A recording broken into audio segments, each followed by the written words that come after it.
Сәлем достар. Сіздермен бірге Мамасының қазынасы каналы. Біз Сара екеуміз бүгін панкейки пісіреміз. Панкейки үшін бізге өте оңай заттар керек. Оны кішкентай балалар да негізі Сара 7-де. Сара да бүйтіп тестасын маған дайындап бере береді. 9-дағы ағасы пісіреді обычно. Мен просто қарап тұрамын. Енді соны біз видеоға түсіргіміз келіп тұр. Енді біз анандай әдемі ыдыстарға салған жоқпыз мыналарды, потому что біз фудблогер емеспіз деп. Бізге не керек? Айран. Мен всегда осындай қолдың айранымен пісірем. Магазиннің айраны болса, жирнылау болғаны дұрыс шығар. Мына жерде бір 200 миллиграмм шығар. Сұйық май керек. Кішкене 1-2 ас қасық қант керек. Шамамен бұл да, көз шамасымен 2 жұмыртқа керек. Главное, сода керек бізге. Міне, сосын ванилин и разрыхитель. Бірақ бұлар болмаса да болады негізінде. Сосын бір ыдыс керек и араластыратын венчик керек. Болды. Қазір камераны жақындатып, анығырақ түсіретін боламыз. Достар, біз айран керек. Анау барын қоямыз. Достар, сосын біз жаңа керекті заттарды айтқан кезде онда айтпаппыз ғой. Онсыз қандай панкейки, дұрыс па? Он обязательно. Міне осы видеодағы заттардың барлығын қосамыз. Бірінші айран. Сараның маникюріне мән бермеңіздер. Ескірген маникюр болып тұр. Айраннан кейін біз сода қосамыз. Кішкентай қасықпен жарты қасық жетеді. Сара ала аласың ба? Қанша? Жарты қасық.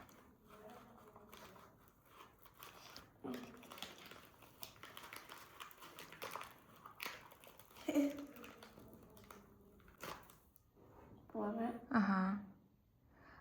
Венчикпен араластырамыз. Венчикпен араластырған кезде сода мен айранда бізде реакция жүреді да, осындай көбіршіктер пайда болады. Жақсылап араластырамыз, осындай көбіршіктер пайда болуы керек. Егер кішкентай қыздар, балдар жасап жатсаңдар, шош кетпеңдер, не болып жатыр. Міне, осы реакция дұрыс. Араластыра бер, кішкене тұрсын, реакция әсер етсін. Міне, бізде айранды араластырдық. Мен жұмыртқаны Сараға жарып бере салдым. Мына жерде позор болып тұрмайық деп. Давай, келесі кезекте 2 жұмыртқа қосамыз. И жұмыртқаның қасына қантты қосамыз. Қант енді көп қосып жүрсеңіздер де болмайды, аз болып қалса да болмайды. Осылай алып, не істейсей, төңкерсей, Сара? Жоқ, жартысын салсаң жетеді. Біз жартысын саламыз. Бұл шамамен қанша грамм екен? 50 грамм ба мүмкін. Өйткені бір шоколадпен немесе нутелламен солай жейміз ғой. Сондықтан қатты тәтті қылып пісірмейміз біз әдетте. Және тағы да оны жақсылап араластырамыз. Негізі тағы кішкене қант қосасың ау, Сара? Қолмен емес шығар енді.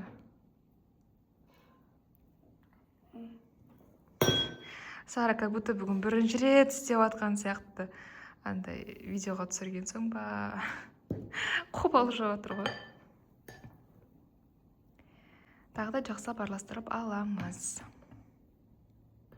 Міне осылай біркелкі болып араласты. Енді біз ұнды қосамыз. Сара ұнды қос.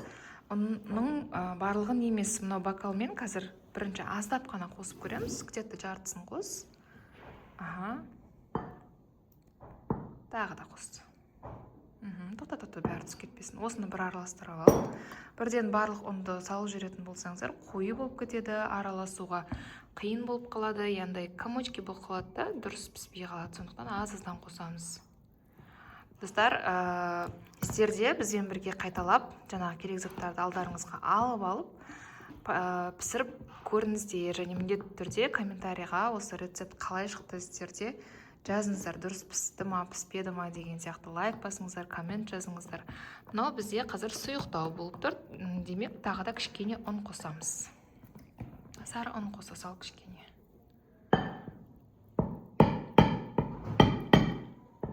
Ұн қосамыз, және осының үстіне мына разрыхитель.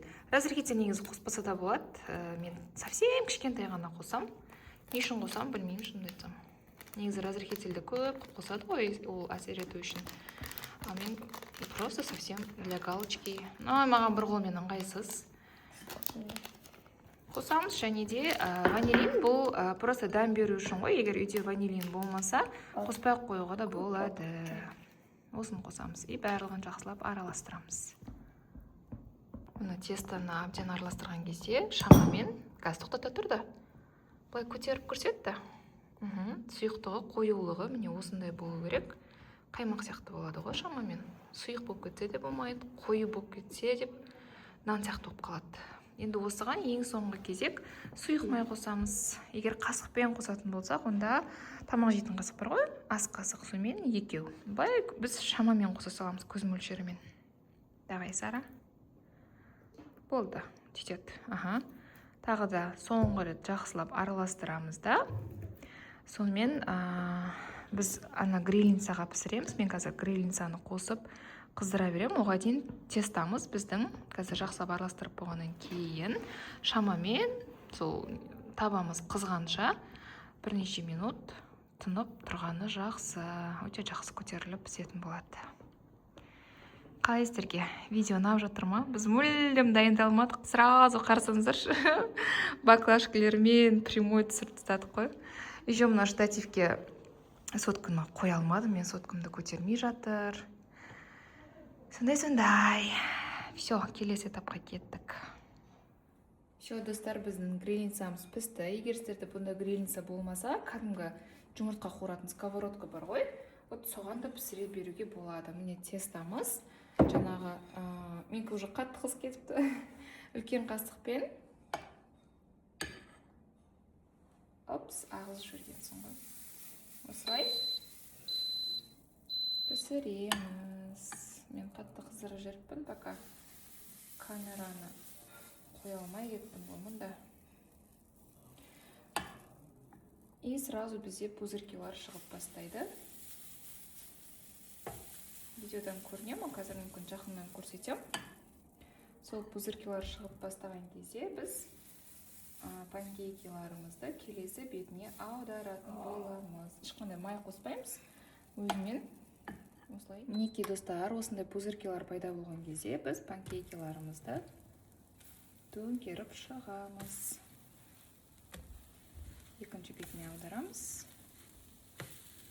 Қазір дәл осылай барлық тестамызды пісіріп шығатын боламыз. Бірнеше минутта осылай дайын болады.